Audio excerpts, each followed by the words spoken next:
All good. Okay, great, great. So let's talk today about modern applications and maintaining momentum. As last couple of years, I've seen, let's get applications into the cloud. Now it's more the conversations are more about how do I extract the value that was promised by doing that, right?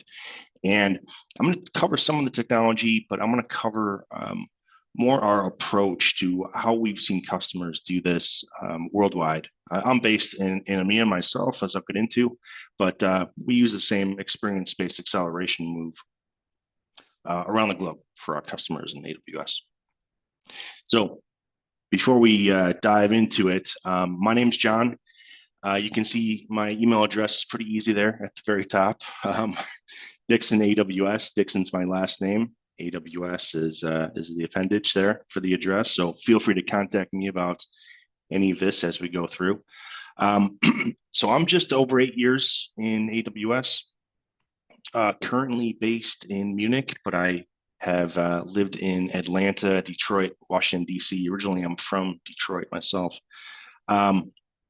Primarily working in right now financial services industry. And coming from Detroit, I spent some time in the automotive sector as well with IoT and things. While I'm a solution architect, I also have a team of solution architects based throughout Europe, and I focus on with them early career development. So we take the best and brightest from university, put them through 6 months of AWS training, and unleash them on customers, really skill them up and use their university and new cloud skills to bring to bear on the market. So last thing I'll say is just something about the picture there. I picked up cycling during COVID. I think everyone picked up something during COVID, right? But this is just a picture I took last week of a cycling trip I took. So that's I spent a lot of my free time in Munich doing that. Okay, so what is a modern application? What does that look like? Lots of technology out there. Ron mentioned a few: microservices, containers, DevOps, CI/CD. There's no one size fits all tech. There's a lot of tech out there to modernize different applications. I'll mention the well-architected framework there is bullet point 1. That's the AWS well-architected framework. Gives some pretty good guidance on how to modernize in terms of building reliability, performance, security, availability in the application. And there's some good specifics in there about breaking down a monolith into microservices, as we've done inside Amazon ourselves in years past. Using things like serverless where it's possible, et cetera, et cetera.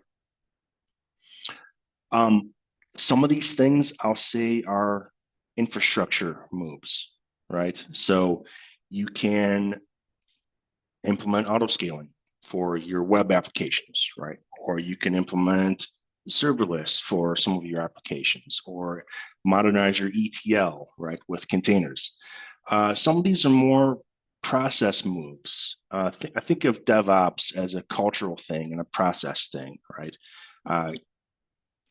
The team who builds the application or owns the application, they manage it, right? To me, that's what DevOps means.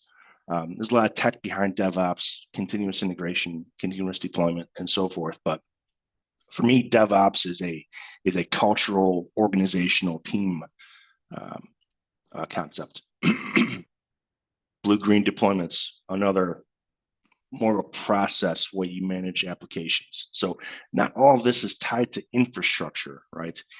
And what I want to show here is some of the non-tech practices we've seen to implement any of this stuff, whether it be a technology improvement, infrastructure improvement, application-centric, refactoring, and so forth. There's one thing that we've seen with customers, and we help customers with, and that's the experience-based acceleration I'll get into here in a few slides. I do want to show the 7R framework that you may have seen before. I think this is still valid. right? This was a lot used when a customer has a big project, a big migration project to close a data center or to to migrate a lot of applications. What do you do with them, right? Is it one size fits all? Do you choose to rehost every application? Maybe if you have a big VMware footprint on-prem or in a colo and you want to move that to AWS or move it someplace, well, that's okay. Rehost or relocate is a good pattern. This kind of gives a strategy for how you go about those. The thought was that you would do a portfolio assessment of all your applications and then choose the most appropriate move here, right? I think this is still valid, but what do you do once you have applications in the cloud? How do you modernize them? How do you keep that momentum going, right? And one thing that we've seen here is the experience-based acceleration. And this is a term for a 1 to 3 day workshop that we hold with customers. Typically, the first ones, someone like myself would work with the customer and set this up, do the preparation, go through the steps of gathering the right people in the room to implement a couple of those improvements. Maybe it's just take a part of the application and be able to deploy it with CloudFormation, infrastructure as code. Or maybe it is to come up with a RACI matrix of how to effectively manage an application once it's in cloud. Maybe you still use your on-prem practices for management, but you have things in AWS. Well, it still works, right? But it can be better, I think, as many of you can identify with. So the three core things about an experience-based acceleration is that it's hands-on and includes everyone in the room, whether it be the physical room or virtually over WebEx or something like this. Everyone is in the same place that can implement these improvements. And we look at the empowerment part. The third thing, empower builders to build end-to-end solutions. This really gets to the core of this Amazon leadership principle of ownership, right? Let's have that team that's in an experience-based acceleration just own a couple of small goals in 3 days, right? And get that all the way to an implementation. Even if it's just something in a test environment or a dev environment. Get a quick win of one team, right? So what you do is create this organizational capability there to the left-hand part of the screen. Create this capability of people now coming together after COVID, working together again on a common goal.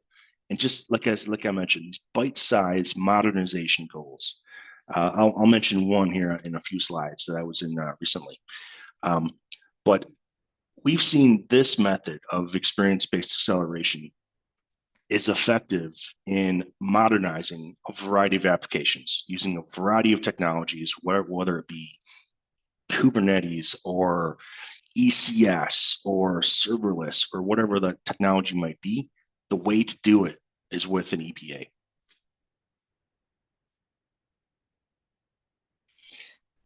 So the approach here is that number one, we agree on the value we want to deliver to the business. We get sponsorship for that objective. One thing I'll call out there is another Amazon cultural item is this idea of two-way door decisions. Let's create a 3-day event where we're just implementing something in a dev environment. It's a two-way door decision. We can implement something, and then maybe at the end of the 3 days, we decide, it needs to have some enhancements to be implemented in prod, or maybe it just wasn't the right thing at all to begin with. We got the objective wrong or something like this. Well, you can back out of that. That's okay. What we did get out of it is some hands-on experience, and we brought people together, and we've maybe got more consistent understanding of the application and of the objective, right? So that's the idea behind two-way door decisions. And these are meant to be iterative too. maybe you do a series of EBA workshops to modernize an application. Start with the infrastructure, maybe then you dive into the refactoring some of the application itself, some of the code itself, and the later EBA. So the four things: no regret, critical path needs are focused on, right? Drive decisions with everyone who has a responsibility for network, for security, for whatever technology domain is in the room, able to implement something end to end.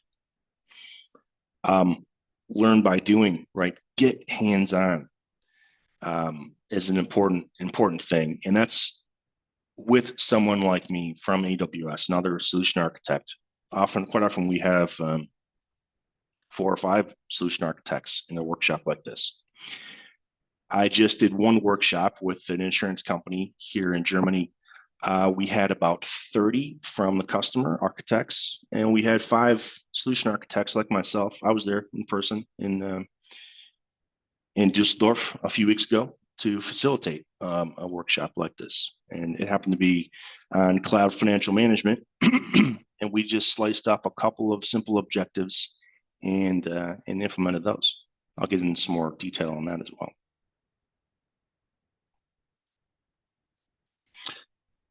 So by doing these for a couple of years now, I want to say we go back about 5 years of doing experience-based acceleration. When we used to call them cloud parties, you might know that term. We've gotten away from the party terminology and branded them as experience-based acceleration. But these can be done in a variety of topics. At first we started with, let's just move applications into a dev environment or something like this.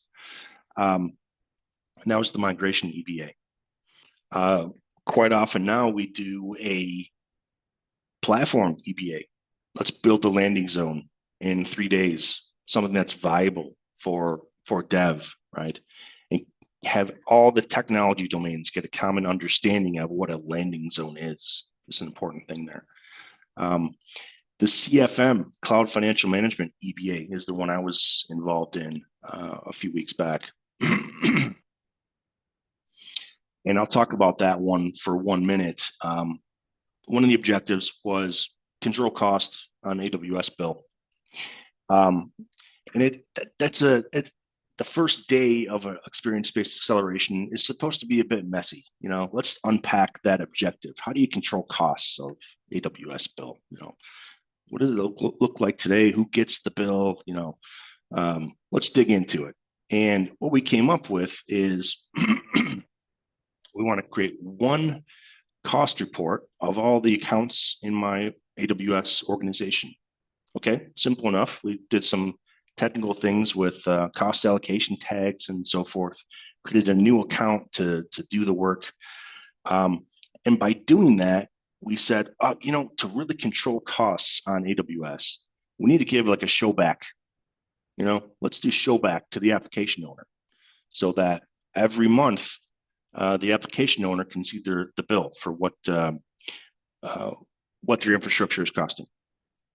And then the enhancement on that was, well, why don't we gamify it? A lot of these applications are using just EC2, still using just EC2, totally fine. But what if teams could see how their EC2 costs compare to another team, or how often they scale up and scale down? So we can start to share best practices like that, right? And how did Team A have a reduced EC2 cost than Team B last month? They're running the same footprint, maybe same environment, or same application, different environments. How do they achieve these cost savings? Let's get these teams talking together, right? And start to, again, build that as an organizational capability that can be used for a variety of modernization moves. A couple things on the mindset. There you can see them in print, but two-way doors is one that is important in these. Also ownership, right? Having a team or having individual architects, individual admins own a part of the goal, right? From end to end. Having stand-ups twice a day during this event, having everyone get a chance to speak about what they delivered, kind of an agile, something we adapted from agile, these quick stand-ups. What are your blockers? What are you working on today and tomorrow? Etc. I'd say experimentation and discovering things you didn't know about the platform, how it works. That's where essays like myself come in, to expose some of those things. I've been working with AWS for over 10 years. So I joined AWS 8 years ago, worked with it for a couple of years at a partner before that. So I know a fair amount about the platform, but I think, as my colleague mentioned earlier, there's now over 200 services. So impressive to see the number of services and the complexity. So, Hey, John. Of course. John, Yes, we've just got a few minutes because I want to make sure we give enough time to Sri to finish up the last AWS talk. So if you can just be aware of that. absolutely. Thanks for the time check, Ron. Okay. This is my last slide, Oh, actually. perfect. Sample agenda for an EBA for a day one. Here's what that looks like. Meant to define objectives during the first day and kind of go after it during days 2 and 3. But if you want to learn more about that, feel free to ping Ron. He can get us in touch, or ping me directly, DixonAWS@Amazon.com, and I can talk you through some of the finer points. So that's all I had, Ron. Back to you. Thanks.